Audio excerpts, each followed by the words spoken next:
Social media ஆஸ்திரேலியாவில் பார்த்தோம் அப்படின்னா போன வாரத்தில் ஒரே பிரச்சனை போயிட்டு இருந்துச்சு. 16 வயசு கீழே வந்து சோஷியல் மீடியா ஆக்சஸ் பண்ணக்கூடாது அப்படின்னு சொல்லிட்டு கடைசியில் ஒரு வழியாக என்ன பண்ணிட்டாங்க அப்படின்னா 16 ஆப்பை, ரொம்ப முக்கியமான ஆப்ஸ் வந்து YouTube, Instagram, Facebook, Telegram, TikTok, நம்ம ஊரில் இல்லை பரவாயில்ல, ஒரு 16 ஆப்ஸை என்ன பண்ணியிருக்காங்கன்னா தட்டதட்டியாக வந்து பேன் பண்ணி விட்டுருக்காங்க. இது யாருமே பேசலை. ஹிந்தியில் மட்டும் ஒரு ஆக்ட்ரஸ், ஒரு ஆக்ஷன் ஹீரோ, ரொம்ப நம்மளுக்கு பிடிக்கும், துப்பாக்கியில் வந்திருப்பார்னு நினைக்கிறேன். அவர் மட்டும்தான் இதை பற்றி என்ன பண்ணியிருக்காரு அப்படின்னா சொல்லியிருக்காரு. மற்றபடி வேறு யாருமே எதுவுமே பேசலை.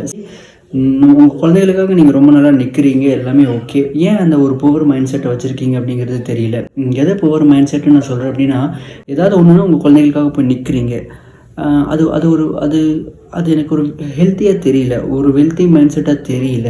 ஏன் அப்படின்னா நல்ல விஷயங்கள் இருக்குது பாருங்கள். இது எல்லாமே கண்ட்ரி தான் பண்ணுங்கிறது கிடையாது. நீங்கள் கூட என்ன பண்ணலாம்னு நினச்சா பேன் பண்ணலாம். ஒரு ஆக்ஸ்ஃபோர்டில் ஒரு ஸ்டடி, யூஎஸ்ஏல பார்த்தோன்னா ஒரு ஸ்டடி, சஸ்டெயின்டு அட்டென்ஷன் வந்து இம்ப்ரூவ் ஆகுமாமா. நீங்கள் இன்டர்நெட்டை பிளாக் பண்ணிங்க அப்படின்னா சஸ்டெயின்டு அட்டென்ஷன் வந்து இம்ப்ரூவ் ஆகுமாமா. இது வந்து அவங்க போர்டுக்கு நான் ரிலேட் பண்ணுறேன். யார் வீட்டில் அதிகமான ஒய்ஃபை இருக்கோ பார்த்தோன்னா அந்த குழந்தைங்க பார்த்தோன்னா எக்ஸஸாக வந்து என்ன பண்ணுறாங்க அப்படின்னா இன்டர்நெட்டை யூஸ் பண்ணுறாங்க.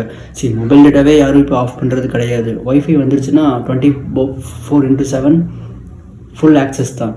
சாஃப்ட் பானை பார்த்தோம் அப்படின்னா ஆல்ரெடி வந்து இந்தியாவில் பேன் பண்ணி வச்சுருக்கோம். ஆனாலுமே பார்த்தோன்னா ஸ்கூல்ஸில் எல்லாருமே இப்போ பான் பார்க்குறாங்க. பசங்களை தாண்டி பொண்ணுங்கள்கிட்டையும் பான் போக ஆரம்பிச்சிருச்சு.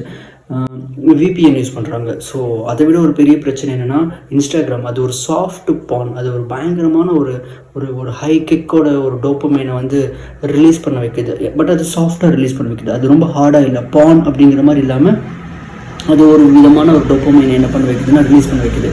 இதெல்லாம் கொஞ்சம் யோசிங்க. இதெல்லாம் கொஞ்சம் நாடு தான் பேன் பண்ணும் அப்படிங்கிறது கிடையாது. வீடும் என்ன பண்ணலான்னா பேன் பண்ணலாம். யோசிச்சு பாருங்கள் உங்கள் குழந்தைகளுக்காக.